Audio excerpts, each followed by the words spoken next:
শ্রবণ করতে পারে ভজনের পথ থেকে, তা 1 বছরের আত্মার খোরাক হয়ে যায়। অর্থাৎ আমার পরমাত্মারও ক্ষুধা আছে। হরি বল।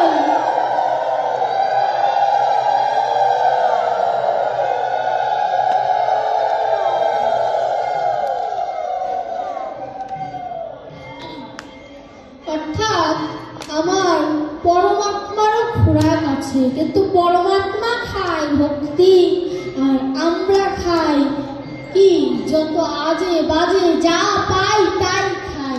একটি পশু যেমন যা পায় তাই খায়, আমরা যা পাই তাই খাই। কিন্তু শাস্ত্রকার বললেন যা পাবে তাই খাওয়া যাবে না। তুমি খাবে কি জানো? যা আমার কৃষ্ণময় প্রসাদ। আমি যদি আমার নিরামিষ খাওয়া সম্ভব না হয়, কলিহত জীবের জন্য নিরামিষভোজী হওয়া, প্রসাদভোজী হওয়া অনেক কঠিন। তুমি যদি তা না পারো, অন্তত মনটা তো গোবিন্দের চরণে সমর্পণ করো। তুমি নিজের দেহটাকে যোগীর মতো তৈরি করতে না পারো, জ্ঞানীর মতো তৈরি করতে না পারো, কিঞ্চিৎ তো ভজন করবে, সেই ভজনটাও তোমার ভেতরে নাই। আর বিপদে যখন পড়বে তখন গোবিন্দ আমায় দয়া করো বলে ডাক দিলে গোবিন্দ আসবে? কোনোদিন আসবে না। এই জাগতিক জগতে আপনি যদি কোনো বিপদে পড়েন, যে আত্মীয়কে কোনোদিন আপনি আত্মীয় বলে গণ্য করেননি, কিন্তু ওই বিপদে ওই আত্মীয় ছাড়া আপনি উদ্ধার হবেন না। আপনি যদি ওই আত্মীয়কে ডাকেন, জীবনে আসবে? আসবে? আপনাদের কাছে প্রশ্ন, আত্মীয় আসবে? কোনোদিন আসবে না।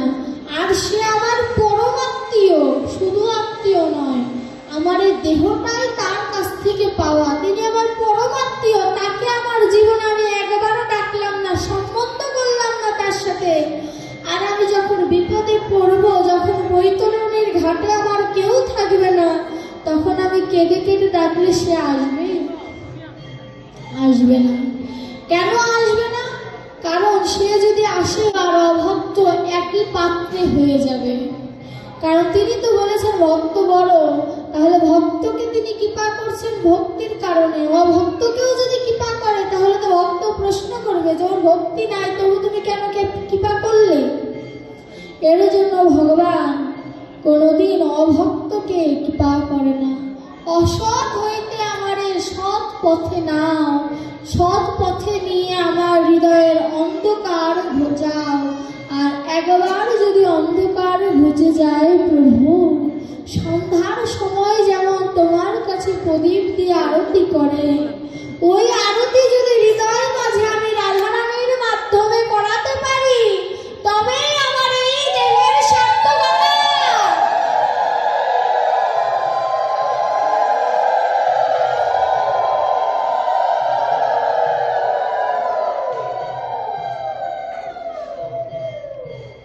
ভাগবতে আমার গোপিকাগণ অপূর্ব একটি লীলাবৃত্তান্ত রয়েছে।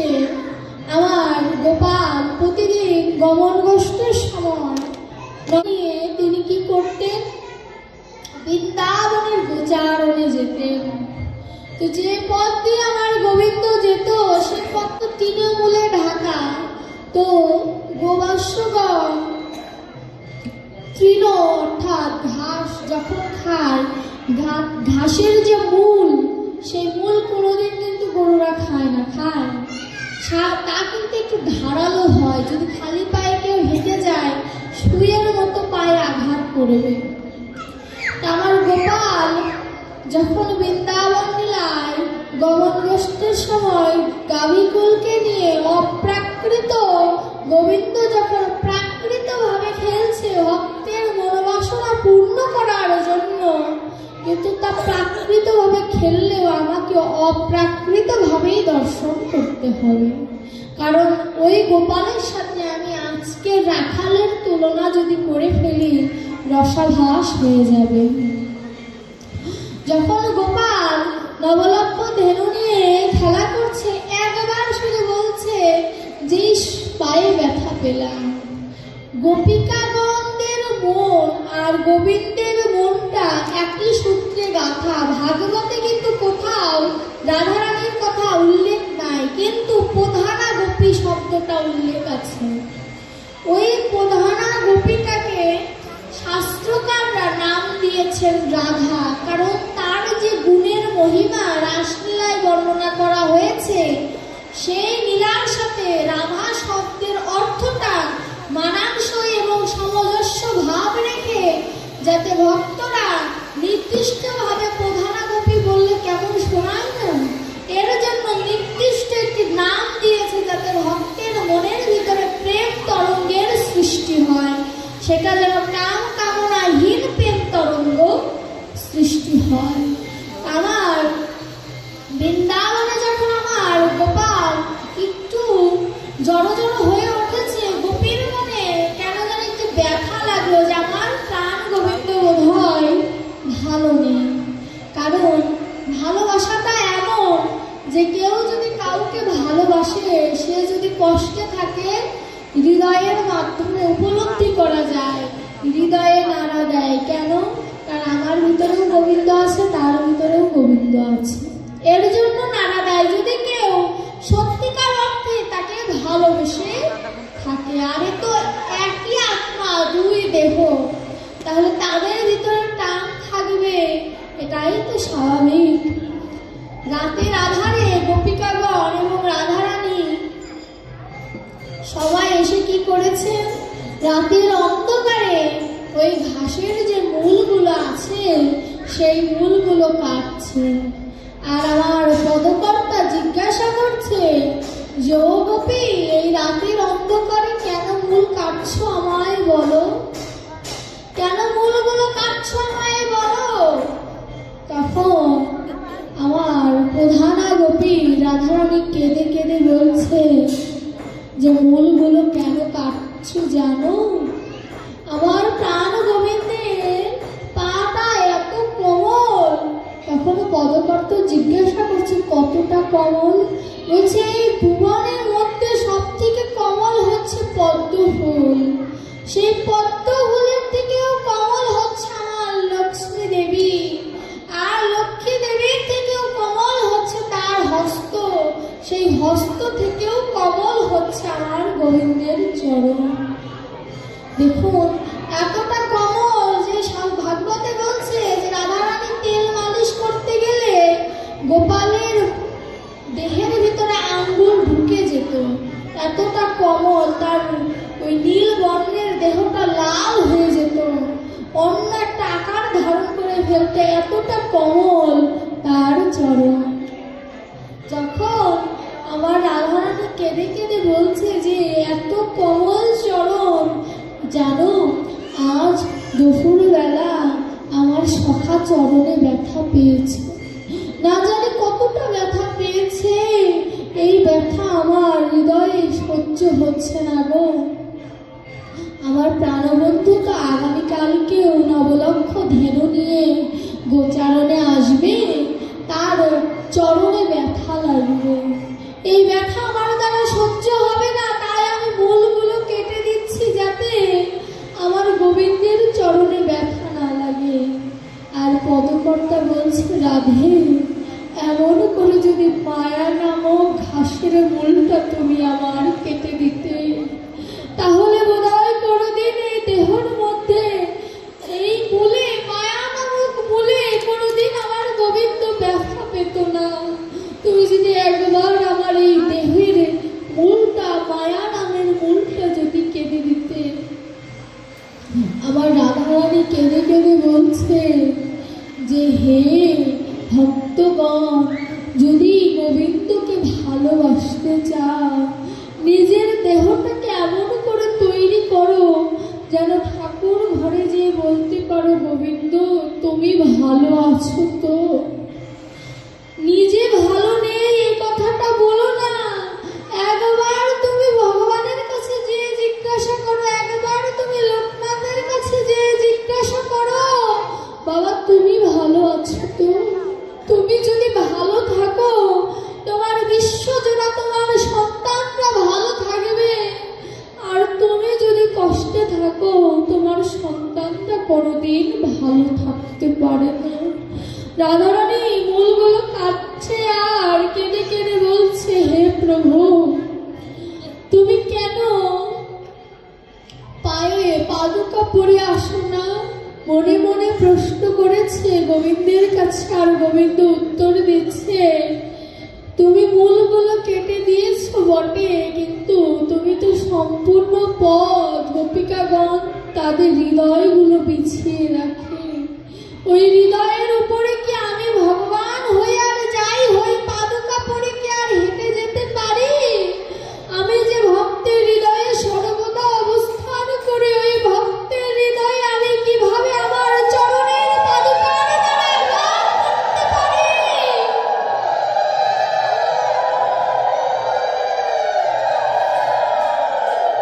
দেখুন ভগবান কতটা ভালোবাসে ভক্তকে, শুধু তার চিন্তা যে তার রাস্তা জুড়ে ভক্তরা তার হৃদয় বিছিয়ে দিয়েছে, এই চিন্তায় আমার ভগবান পাদুকা পড়ে না। একবার চিন্তা করুন, এই দেহটাকে যদি সমর্পণ করতে পারতাম, গোবিন্দ কি কোনোদিন আমায় ছেড়ে দূরে চলে যেতে পারত? ইহ জগতের সকলের সাথে স্বার্থের ভালোবাসা, স্বার্থ যেদিন ফুরিয়ে যাবে মা, কেউ কোনোদিন কাছে আসবে না, সেদিন সবাই তাড়িয়ে দেবে। আর আমার ভগবান বলছে, যেদিন তোমায় সবাই তাড়িয়ে দেবে তুমি আমার কাছে এসো, আমি তোমার আলিঙ্গন করে নেব। তুমি আমার কাছে এসো, আমি তোমায় ভালোবাসবো। হে লোকনাথ ব্রহ্মচারী, যেদিন আমার কেউ থাকবে না, তুমি আমার সঙ্গের সাথী হয়ে আমায় পার করে দিও প্রভু। হে দয়াময়, কত আন কথা কুকথা কত কিছু বলি, সকলের চিন্তা করি, কিন্তু একবার চিন্তা করলাম না যেদিন মরে যাব আমার সাথীটা কে হবে, সেদিন আমার সাথে কে যাবে, এই কথাটা কোনোদিন চিন্তা করলাম না। ভগবান বলছে, তুমি এসেছো কর্মফলের হাত মুঠ করে, যাবেও কর্মফল নিয়ে। একবার চিন্তা করো, একবার ভক্তের চরণ ধুলি অঙ্গে মাখো, চরণ ধুলির দ্বারা অভিষেক করো নিজে। একবার সেই চরণ ধুলি দ্বারা তুমি যদি একবার অভিষেক করতে পারো দেহে, আমি ভগবান কথা দিচ্ছি, তোমার চরণ ধুলি আমি আমার অঙ্গে মাখবো। দেখুন ভগবান হয়ে ভক্তের রাজ বিচার করে না, আর আমি চরণ ধুলি দিতে কার্পণ্যতা করি। আমি ব্রাহ্মণ, আমি ক্ষত্রিয়, চরণে হাত দিতে পারবো না, কত কথা বলি, কিন্তু আমার ভগবান বলছে চরণ ধুলি ভক্ত তুমি তোমার চরণ ধুলি আমায় দাও। ওই চরণ ধুলি আমি কত ভালোবাসি। সুমন সখাকে কাঁধে নিয়েছে শুধুমাত্র চরণ পাবে বলে। রাম অবতারে মাধব পাটনি যে মাঝি, তার চরণ নিয়েছে কাঁধে পাবে বলে।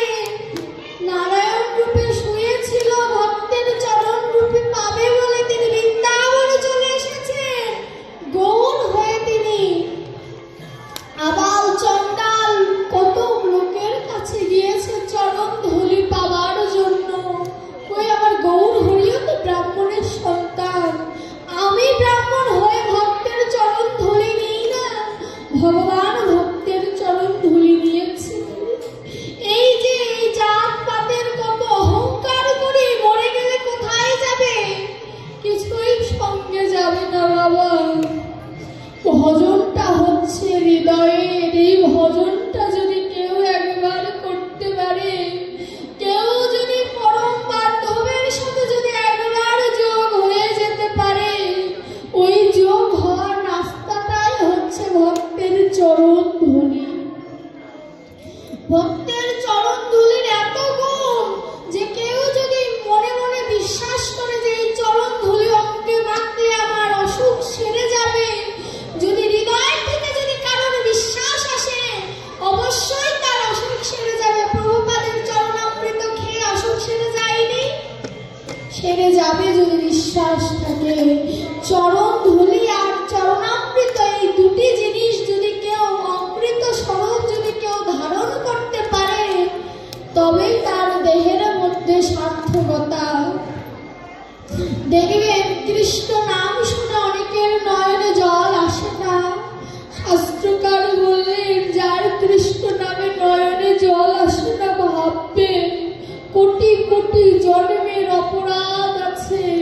কারণ অপরাধ না থাকলে আবার কৃষ্ণ নাম এত মধুর যে যার কর্ণে যাবে সে কৃষ্ণ নামে তার হিয়া কেঁদে উঠবেই উঠবে, সে দুবাহু তুলে কৃষ্ণ নাম স্মরণ করবে।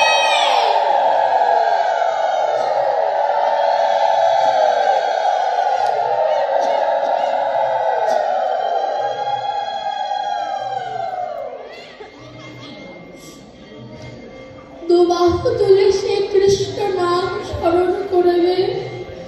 এই ভক্তের মহিমা বোঝার জন্য ভগবান দ্বারকা ছেড়ে দিয়ে দাপর যুগের সেই ভগবান অস্ত্র নিয়ে যে বলিয়ান, তিনি ভক্তের মহিমা বুঝবে বলে, রাধারানী কি পায় তাকে ভালোবাসে এটা বুঝবে বলে তিনি গৌর হয়ে নবদ্বীপে এসেছেন। শুধুমাত্র এটা জানার জন্য যে কেন ভক্ত আমাকে ভালোবাসে, কারণটা কি ভক্ত যে আমায় ভালোবাসে, ভক্ত কেন ভালোবাসে। যখন তিনি গৌর হয়ে ধরাধামে এলেন, কখনো ভক্তের চরণে গড়াগড়ি যায়, কখনো রাধা ভাবে কৃষ্ণ বলে কাঁদে, কখনো কৃষ্ণ ভাবে রাধা বলে কাঁদে। কাঁদার মূল হেতু কি, মূল কারণ কি, কবে আমি গোবিন্দকে পাবো। নিজ মুখে নিজ নাম, এ যে কত মধুর, কত মধুর। ভগবানকে পেতে হলে দেহটাকে ছেড়ে মনটাকে নিয়ে ভজনে যেতে হবে। একবার যদি কেউ মনটা নিয়ে গোবিন্দের ভজন করতে যেতে পারে, একবার যদি কেউ মনটা নিয়ে লোকনাথ বাবাকে বলতে পারে, বাবা তুমি আমার সত্যিকার অর্থে বাবা হয়ে আমার এই দেহের হিত তুমি করে দিও, হিত অর্থাৎ মঙ্গল, তুমি সত্যিকার অর্থে আমার এই দেহের মঙ্গল করে দিও, তবে আমার এই দেহ সার্থক। আমি মোক্ষ লাভ চাই না, স্বর্গলাভ মোক্ষ লাভ আমি চাই না। আমি চাই কি জানো, আমি প্রতি জন্মে যেন মানব কুলে জন্ম নিয়ে কৃষ্ণ ভজন করার উপযুক্ত জন্ম নিয়ে যেন তোমায় প্রতি জন্মে ভজন করতে পারি।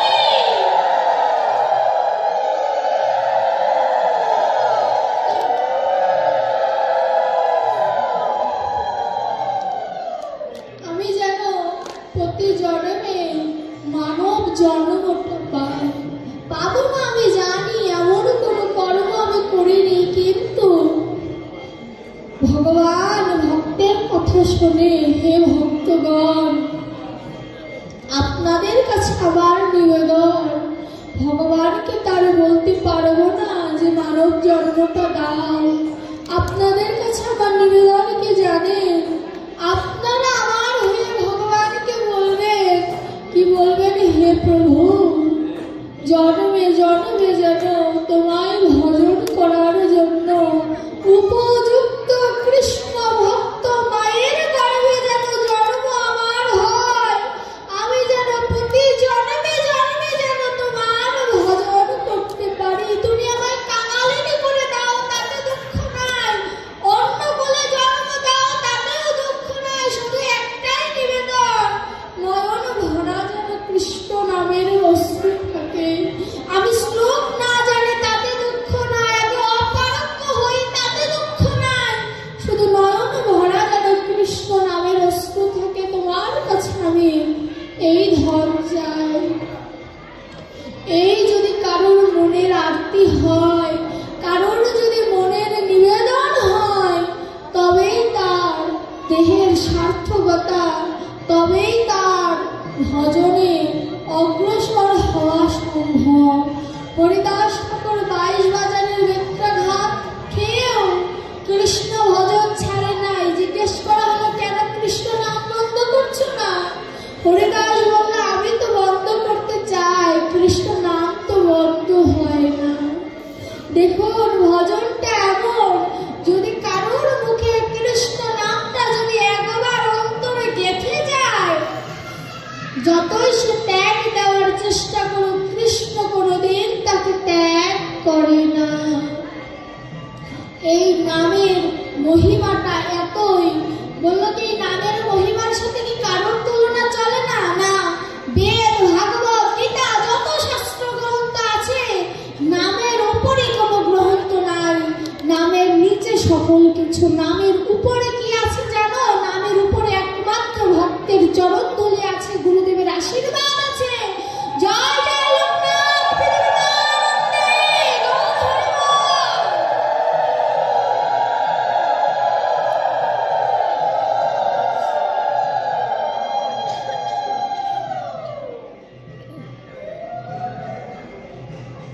নামের পরে একমাত্র গুরুদেবের আশীর্বাদ আর ভক্তের চরণ ধুলি খাটে, আর কোনো গ্রন্থ কোনোদিন খাটে না। এর জন্যই তো গৌর হরি সেবা, দান, ধ্যান সকল কিছু বাদ দিয়ে খালি একটি কথাই বলল, কৃষ্ণ নাম করো, কৃষ্ণ নাম ভজন করো, কৃষ্ণ নাম সেবা করো। এই যে আমার রূপচিতা, এই যে কত সুন্দর সুবার দ্বারা, এই যে সুন্দর গন্ধ, আমার দেহটাও একটি ধূপপচি স্বরূপ। এই ধূপপচির মধ্যে তুমি যদি শোভা দাও, ভক্তি নামের যদি আগুন জ্বালিয়ে দাও, দেখবে তোমার হৃদয় মন্দিরেও এমন সুবাসময় হয়ে যাবে। আর একবার যদি হৃদয় মন্দিরটা এরকম বাস্তবের মতো যদি একবার স্বভাবময় হয়ে যায়, বুঝবে গোবিন্দ আসবে না, মানে গোবিন্দকে রাধারানী টেনে আনবে। কারণ রাধারানী বলেছে, একবার যদি কেউ আমার বধূকে ভালোবাসে, বধূ যদি আসতেও না চায়, আমি রাধারানী কথা দিয়ে গেলাম ভক্ত সমাজে যে আমি রাধা কৃষ্ণকে টেনে আনবো। এনে শুধু শান্ত হব না, যুগল হয়ে তোমার এই নববৃন্দাবনে রাস মঞ্চ তৈরি করব। তুমি নয়ন ভরে দর্শন করবে।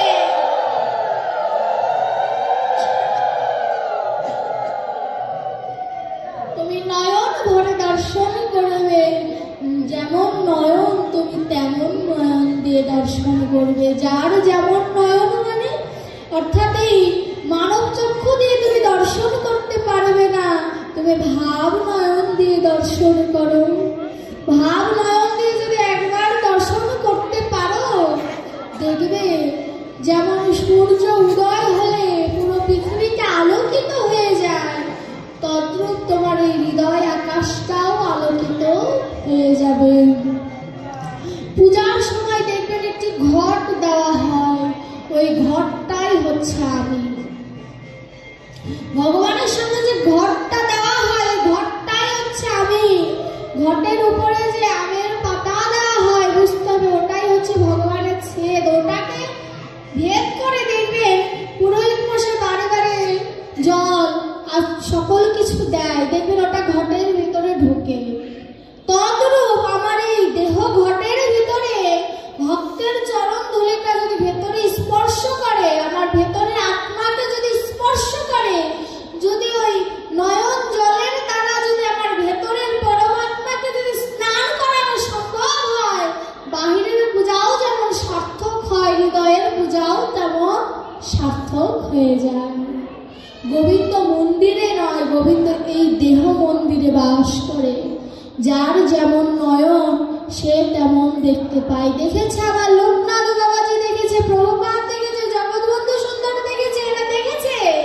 আমি কেন দেখতে পাই না? ভজন নেই। ভজন থাকলে দেখতে পেতাম, ভজন নেই বলে পাই না। কারা দেখেছে? যে অন্য ধর্মের যারা লোকনাথ বাবার কাছে আসে তারা দেখেছে। কারণ কিছু না পেলে অন্য ধর্মের মানুষটা আসতো না, তারা পেয়েছে। আমি পাইনি। কেন? আমি বছরে একবারও আসি না, কিন্তু অনেক মুসলমান ধর্মের মানুষ অন্য জেলার থেকে চলে আসে। তারা যদি নাই পেত, তারা কি এখানে এমনি এমনি আসতো এত টাকা খরচ করে? কলিযুগের মানুষ স্বার্থ ছাড়া এক পা হাঁটে না। আমি নিজেও হাঁটি না, আপনাদের কথা কি বলবো, এক পাও কেউ যায় না। এই যে এখানে আপনারা এসেছেন কি স্বার্থ? কৃষ্ণ ধন পাবার স্বার্থে এসেছেন। কৃষ্ণ প্রীতিবাঞ্ছা, এই প্রীতিবাঞ্ছা কৃষ্ণ ইন্দ্রিয় প্রীতিবাঞ্ছা, আর আরেকটি হচ্ছে কাম ইন্দ্রিয় প্রীতিবাঞ্ছা। কামকে ত্যাগ করে যে কৃষ্ণ সুধা খায় তারই ইহ জগতের দেহ মাঝের ক্ষুধার নিবৃত্তি হয়। এই দেহ মাঝের ক্ষুধার নিবৃত্তি ঘটাতে গেলে একমাত্র আশ্রয় হচ্ছে গুরু গোবিন্দের চরণ আর ভক্তের চরণ। সব দিক দিয়ে ঘুরে ফিরে শাস্ত্রের ভেতরে যত প্রবেশ করি না কেন, শাস্ত্রকে আরো যেন ঘুরে ফিরে ভক্তের চরণের দিকে, গুরুদেবের চরণের দিকে, ভগবানের চরণের দিকে ঠেলে দিচ্ছে। রাধারানীকে ভালোবাসতে বলছে আমার ভাগবত, ভাগবতে আবার বলছে রাধারানীকে যদি পেতে চাও ভক্তের কাছে যাও। আবার ভাগবত বলছে গোবিন্দকে চাও ভক্তের কাছে যাও, লোকনাথ বাবাকে চাও ভক্তের কাছে যাও। ভক্তের ভিতরেই ভক্তি আছে। ভগবানের কাছে যদি আমি জিজ্ঞাসা করি যে তোমায় পেতে হলে আমার ভক্তি ছাড়া কি অন্য কোনো সম্পদ দ্বারা তোমায় পাবো না? ভগবানও বলল ভক্তির অপর নাম হচ্ছে মাধুর্য, সেটাও ভক্তের কাছেই আছে, আমার কাছে নয়। ভগবানের 64টি গুণ থাকে, 5টি প্রধান গুণ থাকে, গৌর হরি 16টা গুণ থাকে। এত গুণ থাকার পরও ভগবান বলছে একটি গুণই আমার কাছে নাই, সেটা হচ্ছে ভক্তি। এই ভক্তি গুণে গুণান্বিত হচ্ছে ভক্ত, যা আমার সকল গুণকে ভেদ করে ঊর্ধ্বে চলে যায়। এর জন্য ভগবান বলেছে ঊর্ধ্ব গুণের সন্ধান যদি তুমি পেতে চাও তোমায় ঊর্ধ্ব দিকে ধাপিত হতে হবে। ঊর্ধ্ব দিকে ধাপিত না হলে কোনোদিন তুমি ঊর্ধ্বময় বিষয়বস্তু পাবে না।